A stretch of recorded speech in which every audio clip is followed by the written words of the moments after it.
Hello everybody, welcome back to my channel, or welcome if you are new. My name is Tamara. Today's video I have got 4 of the best comfort food recipes for you guys that your whole family is going to love. Let's go ahead and get cooking, y'all.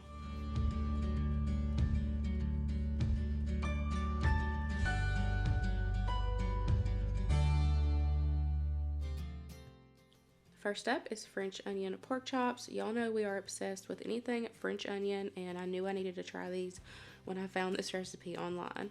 I will make sure to have the recipe inspiration for this down below for you guys so y'all can get full measurements and everything. I have just seasoned my pork chops, and now I'm going to give them a sear in this cast iron pan. I'm just going to repeat this until all my pork chops are done. You're not cooking them all the way through, you're just giving them some color on both sides. Now I've got a couple tablespoons of butter there melting in that pan, and I'm going to go ahead and add in my onions, and we are just going to cook them down slow and get them nice and caramelized in a beautiful color like this. You're just going to continue to cook them. It is going to take a little bit, but just be patient because it is well worth it, I promise. Now we're going to add in a couple tablespoons of garlic, give it a mix just till it gets fragrant. Now I'm going to add in a few dashes of W sauce.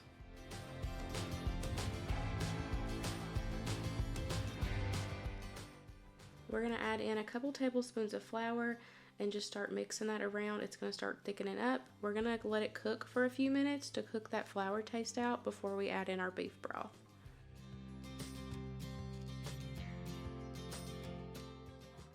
Now we're going to add in our beef broth, give everything mixed together, and this is going to start coming together and make our gravy, and then we will add our pork chops back in.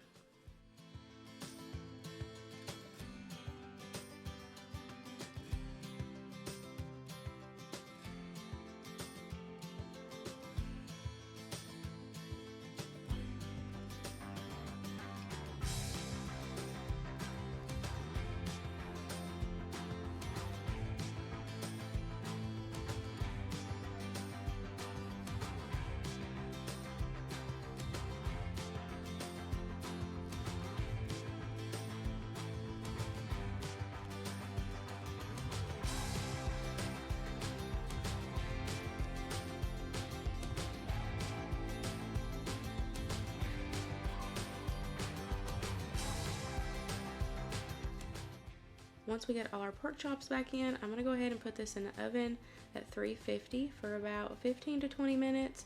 My pork chops are thin, so they don't take as long to cook. You just want to make sure that the internal temperature of pork is 145. Now that our pork chops are done, we're going to go ahead and top it with provolone cheese. Use as much as you want. We're going to stick it back in the oven under the broiler for about 5 minutes just to melt that cheese and get it nice and bubbly and delicious on top. We serve these pork chops over a bed of white rice with some sweet peas and some homemade bread. I will make sure to have my homemade bread recipe linked down below for you guys. This supper was so good. Definitely a comfort meal. Chicken taco soup. This is the perfect meal for those cold winter nights. I had some rotisserie chicken that I needed to use up, so this was the perfect recipe for it. I had everything on hand, and I just followed my taco soup recipe, except for I didn't have any rotel, so I just added a can of green chilies and a can of fire roasted tomatoes, and it worked out perfect. This was so delicious and flavorful. I will make sure to have my taco soup recipe linked down below. That recipe will have ground beef in it, but of course, you can change it out to your family's liking or use whatever protein you might have on hand. I just added everything to my pot and let it simmer for about 20 to 30 minutes, and supper was done.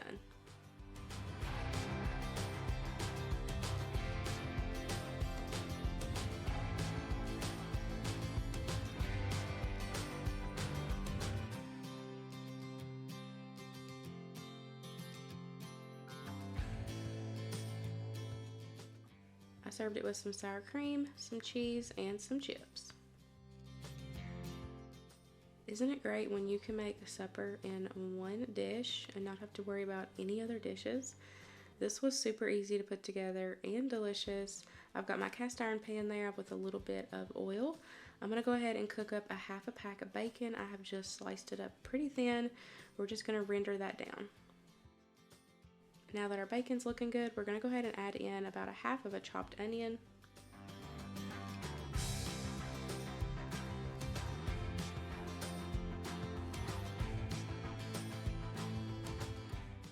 Now that the onions are cooked down to my liking, we're going to go ahead and add in our potatoes, give everything a mix. We're going to season with our heart, and we're just going to let those potatoes cook through.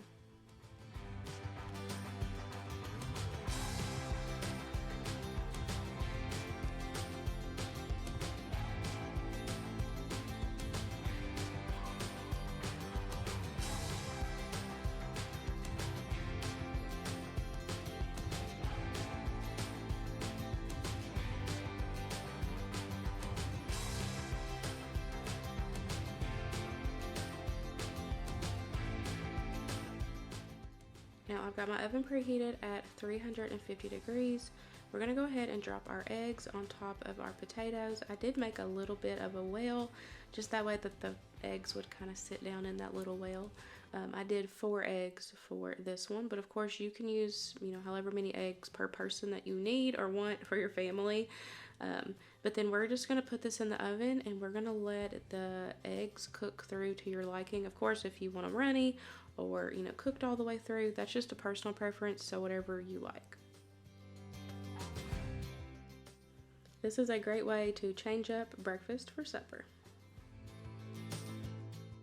Last but not least, we're going to be making some meatloaf. This is a family favorite in my house. If you are new here, I don't make meatloaf the same way every single time.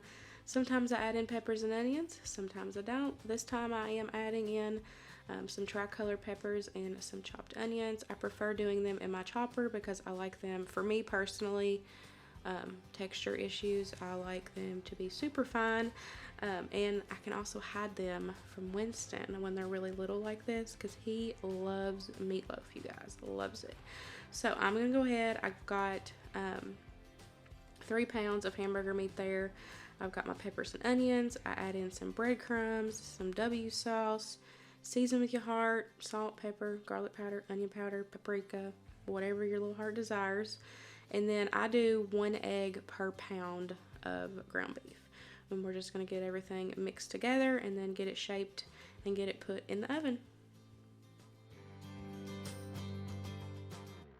While that's in the oven, I'm going to go ahead and get started on the sides. We're going to do some mashed potatoes.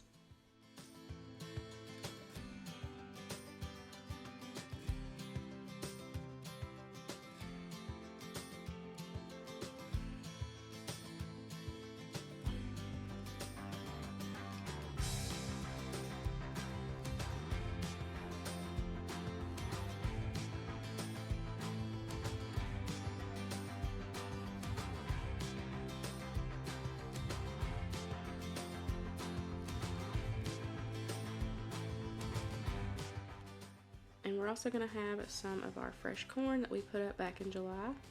I always just add butter and sugar. The meatloaf's about halfway done, so I'm going to go ahead and add on the ketchup on like 3/4 of it for the boys. They prefer ketchup, and then I don't like ketchup, so I put a little bit of barbecue sauce on mine, and it works out perfect for me. And then I'm just going to put this back in the oven until the meatloaf is all the way cooked through. You just want to make sure that the internal temperature for ground beef is 155. I'm going to go ahead and mix together our mashed potatoes. I've just cooked them, drained them, and I added in a little bit of butter, salt, pepper to taste, and then I just add in some evaporated milk or regular milk, whatever I have on hand, and then I just, mash them and get them to the consistency that we like. And here's the meatloaf right out of the oven. I also fixed some easy cheddar bay biscuits. I will have that recipe linked down below for you guys. And then we've got our mashed potatoes and our corn, and supper was done. It was delicious. We love meatloaf, mashed potatoes, and corn. And that's it, you guys. I really hope you enjoyed today's video. All 4 of these recipes were so delicious. Perfect comfort food recipes that your whole family is going to love. Don't forget to give this video a big thumbs up and comment down below what your favorite comfort food is right now with the cold winter season, which here in Kentucky, it's been going back and forth between 60s one day and then cold and rainy the next. So you never know what we're going to be cooking up over here. But I really hope you guys enjoyed today's video, and I will see you in the next one. Bye, guys.